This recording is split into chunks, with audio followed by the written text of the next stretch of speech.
Oi, pessoal. Agora então nós vamos ver aqui, né, e aprofundar antes de entrar especificamente no controle, alguns pontos fundamentais sobre o demonstrativo de fluxo de caixa. Então, o primeiro ponto é o seguinte: a gente tem algumas perguntas a serem respondidas e que todos os empreendedores e empresários ali, né, ou gestores, vão ter isso, né? E nós, ou como consultores, né, ou o próprio empreendedor ou gestor, precisa responder. Quais fatores fizeram com que o caixa da empresa aumentasse de um ano para o outro? Se o meu caixa aumentou, foi por causa do fluxo de caixa da operação da empresa ou foi por causa do fluxo de caixa do financiamento, que pode ser perigoso dentro de determinados contextos, que a gente vai visualizar e vamos entrar isso com mais detalhes. Então eu preciso entender, né, como que esse fluxo de caixa aumentou de um ano para o outro, né? Porque pode ser não somente uma parte do lucro que foi para o caixa, mas eu posso ter mudado o ciclo financeiro, né? E aí eu posso, consequentemente, para mudar o ciclo financeiro, cobertura de estoque, contas a receber, contas a pagar. Então eu tenho diversos fatores aqui dentro que não dá para poder ser simplista, o caixa aumentou e reduziu. A gente tem que entender o que está por trás disso para tomar decisões corretas. Tá? E enquanto consultor, a gente precisa dominar isso. Se a gente não dominar isso daqui, a gente não sabe aonde que vai dar o tiro para resolver a situação. Não é simplesmente, ah, não, tem que melhorar o caixa, mas como que faz isso? Então a gente tem que entender esses detalhes. E esse aumento de liquidez ou de caixa, né, que foi gerado, né, esse aumento do fluxo de caixa, tem um perfil positivo, né? Bom, se o perfil vier de fluxo de caixa das operações, tem. Agora, se vier de um fluxo de endividamento, pode ter ou não ter. Né? Se for para cobrir prejuízo ou problemas da variação da necessidade de capital de giro, ali pode que não seja positivo. Tá? Agora, se eu captei para investir, então a gente tem que entender essa liquidez, né, dentro de um contexto dinâmico que a gente já viu nos módulos anteriores, né, sobre a necessidade de capital de giro. Então, eu preciso entender com detalhes isso, né? E qual, essa é fundamental, gente, a relação entre o lucro líquido e o caixa da empresa. A grande maioria das empresas confundem um com o outro. Ou só faz caixa, né, principalmente empresas menores, só faz caixa, e aí, pelo caixa, você não consegue, muitas das vezes, ter o detalhamento da onde que está a origem da causa. Só vai saber, assim, se eu não tivesse variação de necessidade de capital de giro, aí eu saberia exatamente. Mas como tem, né, e para todas as empresas, eu preciso entender, né, essa relação.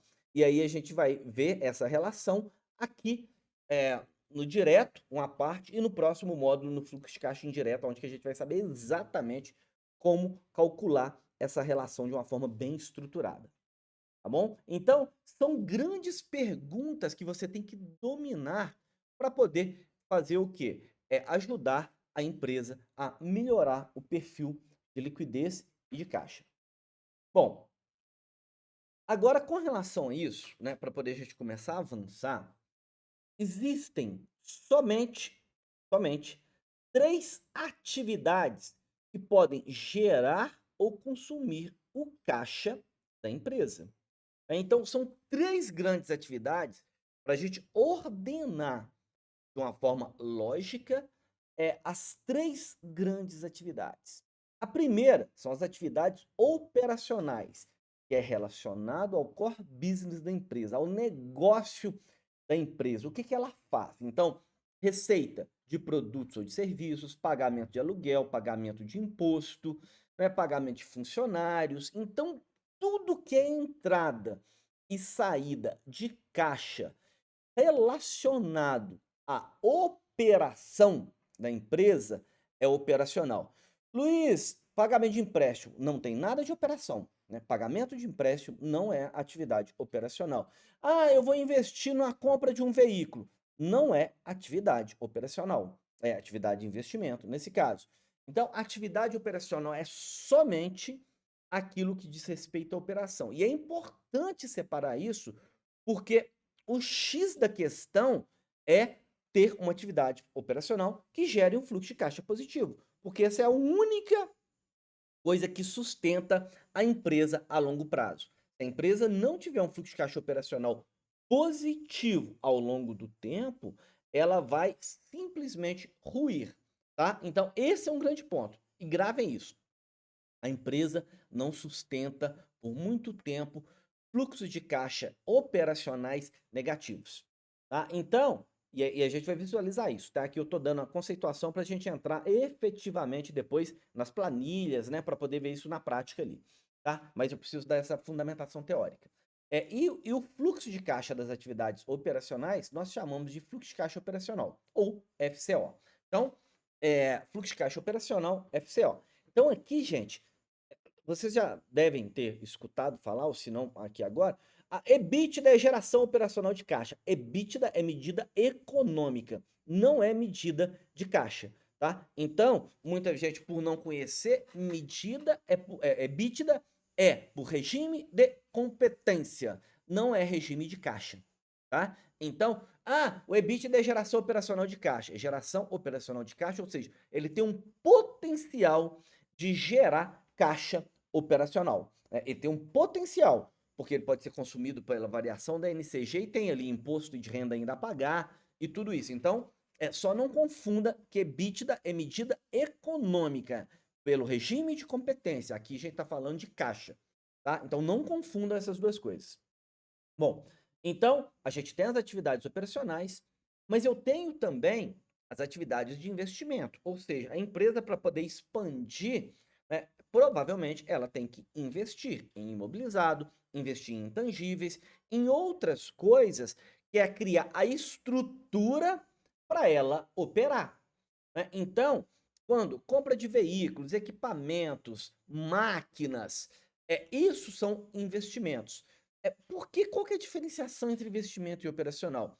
Porque aquela compra vai durar períodos muito longos, né? Maior do que o ciclo operacional da empresa, que é comprar, estocar, produzir, né? Vender, receber, né? Se for empresa de serviços, simplesmente a única coisa de diferença é que não tem um estoque, né? Mas vai comprar serviços para prestar aquele serviço, né? Compra, entre aspas, a contratação dos colaboradores, que compra o tempo dos colaboradores para poder estar fazendo isso, tá? Então, o investimento é tudo aquilo que extrapola o ciclo da operação da empresa, que é comprar, estocar, produzir, estocar produto acabado, vender, receber, mas se tiver serviço, só simplesmente não tem essa etapa ali de produção, né, com os estoques respectivos de coisas tangíveis. Tá bom? Então, atividade de investimento é isso, compra de equipamento e tudo. Também em investimento para empresas maiores, quando ela investe em outras empresas, é considerado atividades de investimentos, né? E também há a possibilidade que a empresa vende, né, ativos, né, ou participações, aí entra dinheiro em função dessas atividades de investimento. Mas a grande parte aqui é saída de caixa. E a gente chama essas atividades aqui de investimento, de fluxo de caixa de investimentos, ou FCI, tá? Então, esse é um ponto. É caixa, tá? É caixa. Aqui é pagamento, é caixa.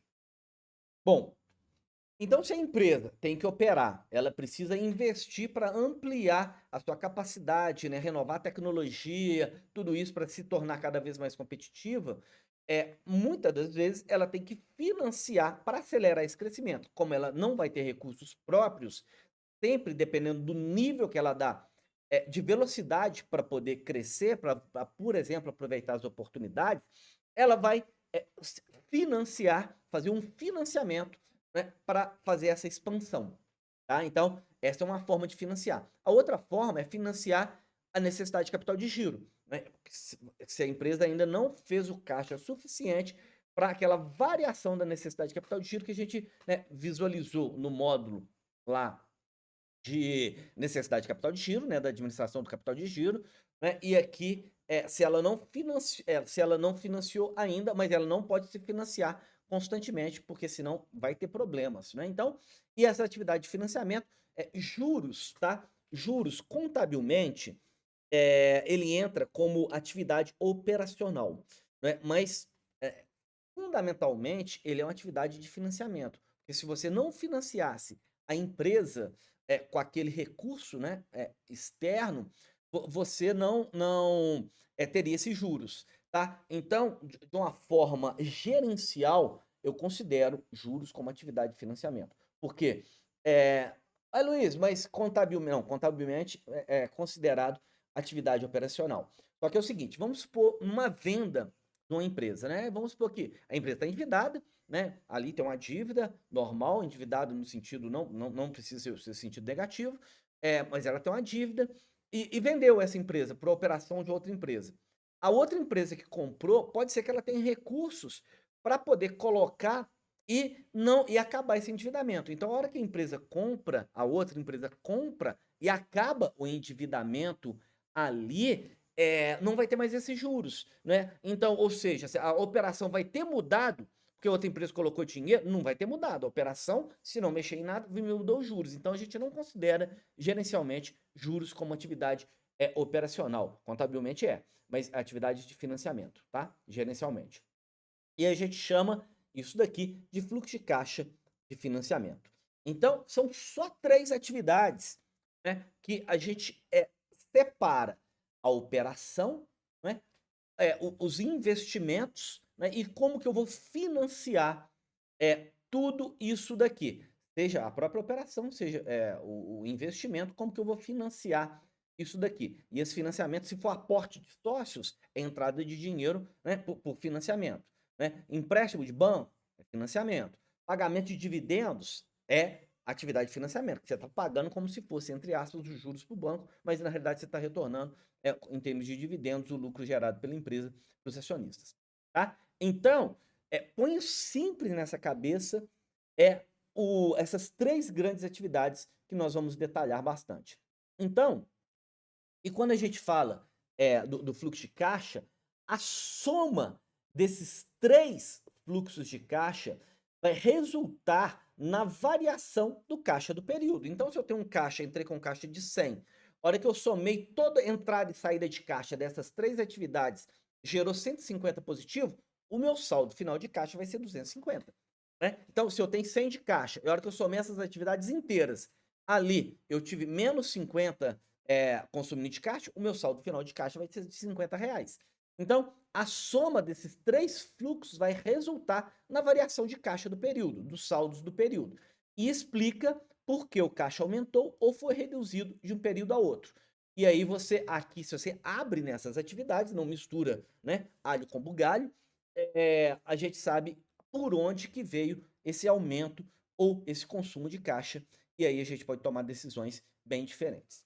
Ok? Então, essas são as 3 atividades.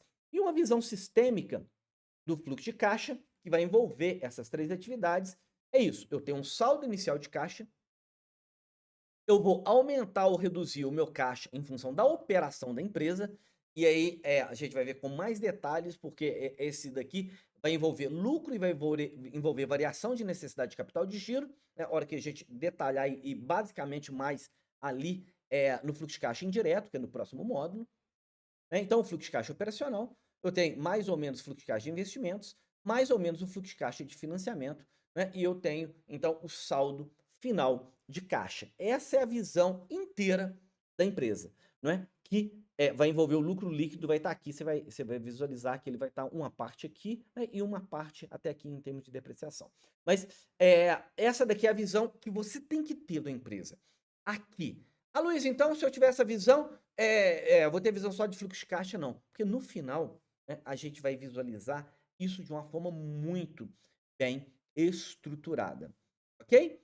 Tá bom? Então, a gente tem essa visão. Existem 2 formas de elaborar esse fluxo de caixa. Quais são as 2 formas? Eu tenho o método direto e o método indireto.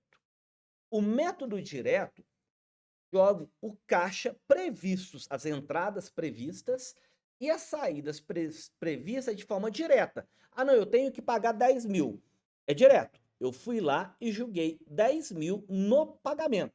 Né? Não, eu tenho previsto receber de um cliente 5.500 ali em tal dia. Eu vou lá e jogo de forma direta. Tudo que você já tem previsão de entrada de caixa e de saída de caixa.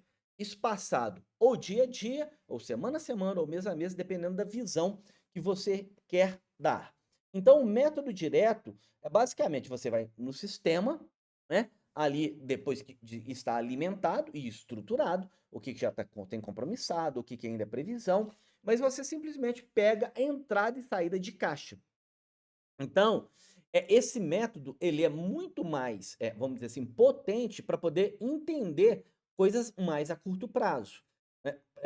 Por quê? Porque eu pego as entradas, saídas e eu tenho um nível de assertividade muito maior para saber o dia e qual caixa daquele dia, qual caixa daquela semana, tá. Então, só que a visão dele, vamos dizer, é mais restrita em termos de amplitude de tempo, só que ela é mais assertiva, né. É a mesma coisa, você vai fazer um caixa da sua casa, quanto que eu vou pagar no dia 10, no dia 15, quanto que eu recebo no dia 15, no dia 20, dia 25, e você monta um fluxo de caixa, você sabe exatamente qual que é o seu saldo de caixa.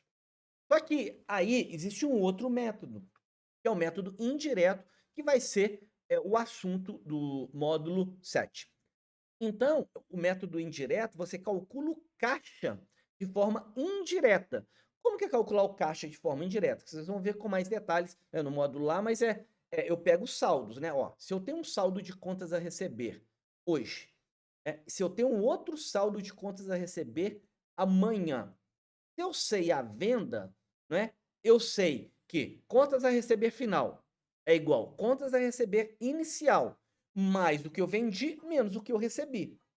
Então, se eu tenho saldo inicial, saldo final e venda, de forma indireta, eu calculo quanto que é meu recebimento, tá? Então, qual que é a vantagem disso?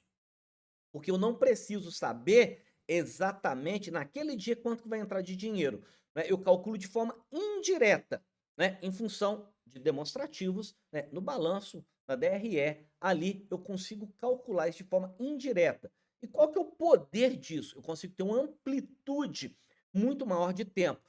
Pegar a variação de estoque, variação de contas a receber, que é o que eu acabei de falar. Se eu variar muito contas a receber ali, em função do ciclo financeiro, eu sei quanto que é a minha previsão de recebimento, né. Então, não, se eu for melhorar a política comercial para o cliente, né, aumentando o prazo, eu já sei qual que é a minha previsão de recebimento. No fluxo de caixa direto, seria muito difícil a gente ter, pegar isso daí. No indireto a gente pega. Então, o indireto a gente usa com períodos de horizontes de tempos maiores, mexendo em alavancas que a gente vai visualizar. Então, gente, aqui para dar essa fundamentação, inicial sobre a importância do fluxo de caixa, que é a entrada e saída de dinheiro, nós já vamos em seguida para o próximo módulo, aonde que nós vamos verificar a relação entre o fluxo de caixa e o balanço patrimonial.